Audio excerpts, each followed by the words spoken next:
Lecture topic: Effect of Company. Hazrat Mufti Zainul Abidin Sahib Rahmatullah Alayhi is one of the very senior personalities in the book of Jamaat.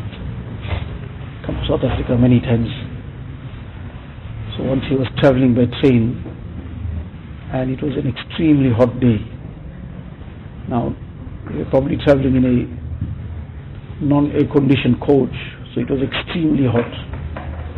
So in any case, when the train stopped in between on the journey at some station for a short while, so somebody got off quickly and they bought some blocks of ice and brought those blocks of ice and placed it in the coach. The whole coach was filled up with their satis. So now the blocks of ice started giving off that cold. So after a short while, that coach had cooled down quite a bit compared to what it was, the heat that was there. It had cooled down tremendously. So when it cooled down, so Mufti Sahib Rahmatullah Alayhi, he addressed his companions around and said, look, take a lesson from this. This block of ice didn't give us any bayan. It didn't say one word. So ice, after all, what word is going to say? It didn't do anything. All it did was that it was there in its presence, and in the company of this ice, we started all feeling cooler. The ice didn't say anything, but in its company, the effect of the ice came upon us. So this is the effect of company. But the company doesn't have to tell you anything.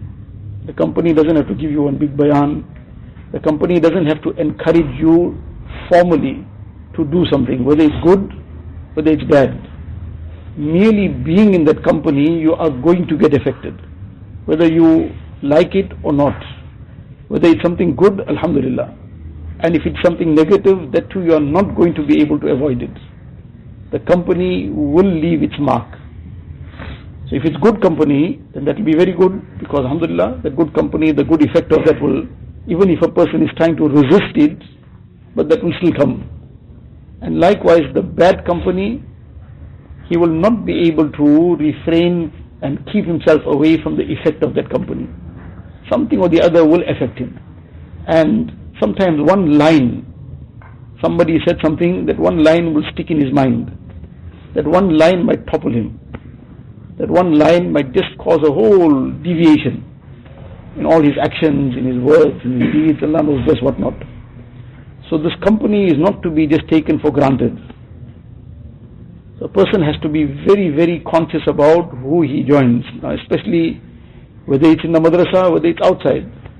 Now outside, all kinds of situations come about. A person feels, now I'm free, it's holiday now, I can go where I want, I have nobody to restrict me. But now in that process, he's sitting here, sitting there, sitting anywhere, not concerned about which company he's joining. And in that 1 minute sometimes, he can, whatever was done for the whole year can be lost.